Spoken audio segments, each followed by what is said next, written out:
Miss Aiko, sabi niyo nga po, let's not keep the suspense any longer. Dahil I am very sure na gustong-gusto na rin po malaman ng mga tao kung sino ang mga nagwagi. First up is our Indie Movie Director of the Year. And here are the nominees. For Indie Movie Director of the Year, Adolfo Alex Jr., Pieta. Louis Ignacio, Litrato.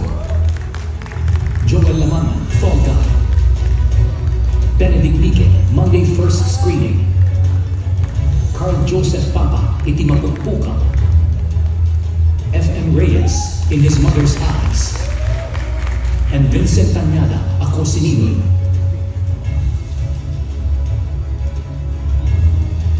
And the star for Indie Movie Director of the Year goes to Direk Louis Ignacio for Litrato.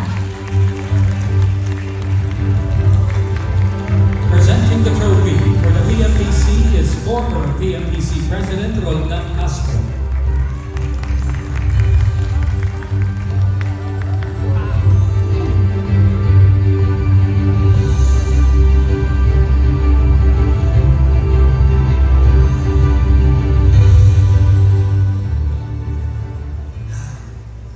Maraming salamat PMPC at na-appreciate ninyo, kinilala ninyo ang aming munting pelikulang Litrato. Malaki ang utang na loob ko sa aking mga artista dito, sa aking mga aktor. Kasi ang gagaling nila dito sa pelikula. Bagamat marami sa inyo ang marahil ang hindi nakapanood, kasi alam nyo naman ang kalagayan ng ating film industriya sa ngayon. Pero abangan nyo na lang sa August 23 sa Netflix. Announcement. Salamat sa napakagaling na pagganap, Miss Ai de las Alas. Napakagaling niya dito. Napakagaling niyang lola. Ang aking napakagaling na aktres, bagong aktres na si Queen Carillo. At syempre, ang ating si Miss Liza Lorena. Maraming salamat, mabuhay po ang mga producers na nagtsatsagang mag-produce nito. At gusto ko silang ulitin na sila po ay sila Jonathan Castillo, Nico Abad, Jomer Corpus, Erwin Ortañez, Aurora Abehar, at si Miss Len Carillo ng 316 Media Network. Salamat din sa aking line producer na si Dennis Evangelista at sa bumubuo ng aking mga staff, ng aking simula sa utility hanggang sa aking cinematographer na napakahusay na si Tia Malones at screenwriter na si Raston Nover. Maraming salamat PMPC sa paggawad na ito. Salamat po at unang best director ko ito sa PMPC kaya maraming salamat. Thank you. Good night. Let's meet the nominees for Movie Director of the Year. For Movie Director of the Year, Dari Cabrito, Malyari. Noel Crisostomo Navarro, Family of Two. May Zarina Cruz Albiel, Rewind. Pepe Giorno, Compusa. Zig Dulay, Firefly.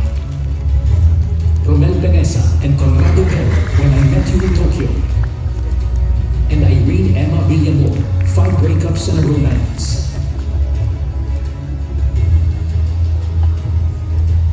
And the star for Movie Director of the Year goes to Derek Cabrito or Malyari.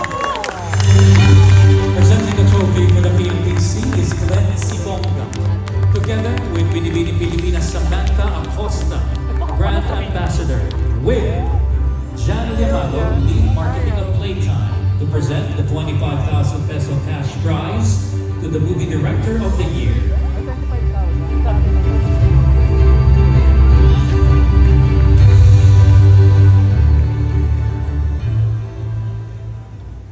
Ayan. Hindi po ako si Derek Cabrito.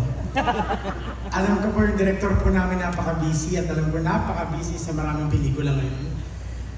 Unang-una po nilapit ito ni Derek sa akin ng Malyari. When I said yes, natanong niya agad sa akin, seryoso ka ba? Umuo ka. Sa isang napakahirap na pelikula, ngayon po pinanood ng milyon nating kababayan.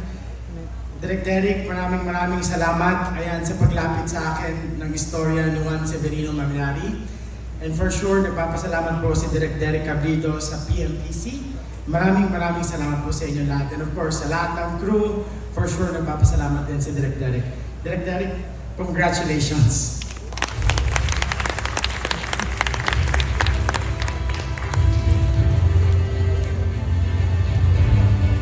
To present the award for Love Star of the Night, please welcome Bo Bautista, Joaquin Domagoso. Joining them,